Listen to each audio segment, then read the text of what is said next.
रात 2 दिसंबर 1984। ठंडी हवा, सन्नाटा और भोपाल शहर गहरी नींद में। कहीं दूर कुत्ते भौंक रहे हैं, रेल की हल्की आवाज और एक फैक्ट्री जो रात में भी जिंदा है, यूनियन कार्बाइड। लेकिन उस रात उस फैक्ट्री के अंदर कुछ ऐसा हो रहा था जिसे कोई नहीं देख रहा था। एक टैंक जिसके अंदर भरा था मिथाइल आइसोसाइन MIC, और उसी टैंक में धीरे धीरे पानी घुस रहा था, और यही मौत की शुरुआत थी। भोपाल, झीलों का शहर, दिन में चहल पहल, बाजारों में भीड़, बच्चे खेलते हुए। लोगों की जिंदगी साधारण थी। कोई रिक्शा चलाता था, कोई फैक्ट्री में काम करता था, कोई घर संभालता था। लेकिन इस साधारण जिंदगी के बीच एक असाधारण खतरा छुपा हुआ था। फैक्ट्री जो शहर के बहुत करीब थी, इतना करीब कि अगर कुछ गलत हो जाए तो पूरा शहर उसकी चपेट में आ सकता था। इस फैक्ट्री में पेस्टिसाइड बनता था, लेकिन असली खतरा था। ये केमिकल इतना खतरनाक था कि आंखों को जला देता है, फेफड़ों को नष्ट कर देता है और कुछ ही मिनटों में इंसान को खत्म कर सकता है।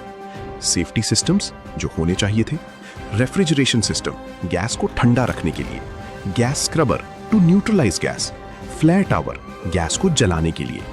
लेकिन सच्चाई क्या थी? ये तीनों सिस्टम्स या तो बंद थे या ठीक से काम नहीं कर रहे थे। क्यों? कॉस्ट कटिंग, प्रॉफिट बचाने के लिए। वर्कर्स बार बार वार्निंग दे रहे थे, यहां कुछ बहुत गलत है, लेकिन मैनेजमेंट अनसुना। This whole complex is gonna blow. Relax, it's fine. हादसे से पहले कई छोटी घटनाएं हो चुकी थीं।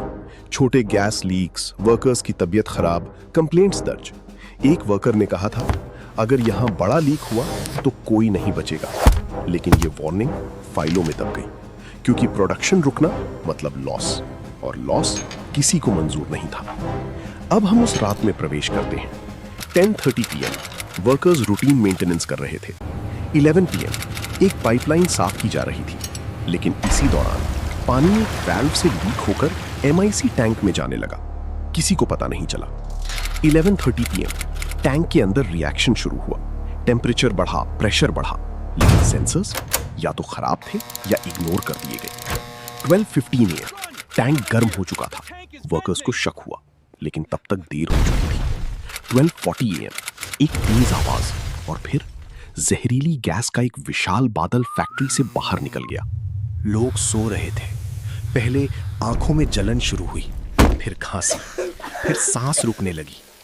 लोग उठे, भागने लगे, लेकिन गैस हवा से भारी थी, नीचे ही फैल रही थी। सड़कों पर केओस था। कोई अपने बच्चे को उठाकर भाग रहा था, कोई गिर गया और वहीं रह गया।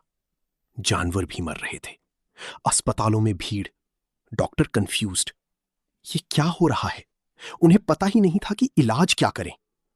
सुबह हुई और जो दिखा वो किसी नाइटमेयर से कम नहीं था। सड़कों पर बॉडीज, घरों में खामोशी। लोग अपने ही परिवार को पहचान नहीं पा रहे थे। हजारों लोग मर चुके थे और लाखों प्रभावित। सबकी नजरें गईं यूनियन कार्बाइड पर और उसके CEO वॉरेन एंडरसन। उसे गिरफ्तार किया गया, लेकिन कुछ ही दिनों में उसे छोड़ दिया गया और वो देश छोड़कर चला गया, हमेशा के लिए। आज 40 साल बाद भी भोपाल में बच्चे बीमार पैदा होते हैं। लोग सांस की बीमारियों से जूझ रहे हैं। पानी कंटैमिनेटेड है। वो गैस आज भी जिंदा है। सिर्फ एक हादसा नहीं था, ये एक सवाल है। इंसान की जान की कीमत क्या है?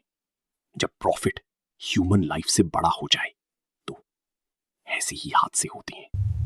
भोपाल की वो रात खत्म हो गई, लेकिन उसका जहर आज भी जिंदा है।